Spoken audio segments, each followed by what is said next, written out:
வணக்கம். ஊர் ரெண்டு பட்டா கூத்தாடிக்கு கொண்டாட்டம்னு சொல்லுவாங்க. அதுக்கு பல அர்த்தம் பலவிதமாக சொல்லுவாங்க. ஆனால் உண்மையில் என்னன்னா, நீங்கள் வீட்டில் புருஷன் பொண்டாட்டி ரெண்டு பேரும் சண்டை சச்சரவு எது இருந்தாலும் உங்களுக்குள்ளே அதை தீர்த்துக்கணும். மூணாவது ஆள் ஒருத்த மூக்கு நழைக்கிறதுக்கு விட்டிங்கன்னா உங்கள் குடும்பம் நாசம். நல்லா மனசில் வச்சுக்கோங்க. ஐயா, பொண்ணோட அம்மா அப்பா பிள்ளையோட யாராக இருந்தாலும் தலையிடக்கூடாது. ஒரு கதை சொல்கிறேன் கேளுங்க. ஒரு காட்டில் பருந்தும் காக்காயும் என்ன பண்ணிட்டுங்க, நம்ம ரெண்டு பேரும் ஃப்ரெண்ட்ஸாக இருக்கலாம் அப்படின்னாங்க. சரி இருக்கலாமே அப்படின்னு சொல்லிட்டு, உணவு வந்தால் ரெண்டு பேரும் ஷேர் பண்ணிக்கணும், அப்படி இருந்தால் எடுத்துன்னு வந்து இங்கே போட்டுட்டு ரெண்டு பேரும் ஷேர் பண்ணிக்கலான்னு போது சரின்னும் போது, அந்த நேரத்தில் ஒரு நரி சோறு தண்ணி இல்லாமல் கால் உடஞ்சி போய் இழுத்துட்டு இருந்தது.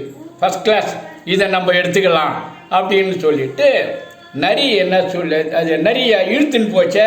நரியை பார்த்து பருந்து என்ன சொல்லிச்சு, நான் வந்து பின்பாகத்தை எடுத்துக்கிறேன், நீ வந்து காக்காயை நீ முன்பாகத்தை எடுத்துக்கோ அப்படின்னு சொல்லிச்சு.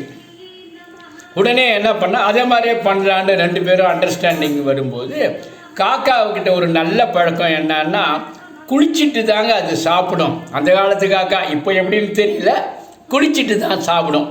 என்ன பண்ணிச்சு, பக்கத்தில் குளிக்க போகும்போது நரி தந்துரோன்றாங்களே, அதை பார்த்துக்குங்க.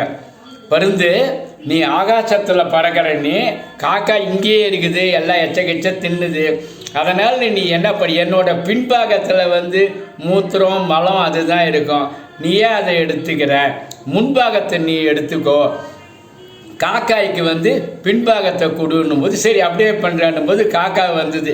காக்கா கிட்ட, நீ வந்து நம்ம மாற்றிக்கலாம், நீ வந்து பின்பாகத்தை எடுத்துக்கோ, நான் முன்பாகத்தை அதெல்லாம் நத்திங் டூயின்னுத்துங்க. ரெண்டு பேரும் ஒன்றோட ஒன்று சண்டை போட்டு மடிக்குதுங்க. நரி அது ரெண்டுத்தையும் தின்னுச்சு. இதுலேருந்து நான் சொல்கிறது, எந்த சூழல்லையும் உங்களுக்குள்ளே எது நடந்தாலும் நீங்களே பேசி தீர்த்துக்குங்க. நன்றி, வணக்கம்.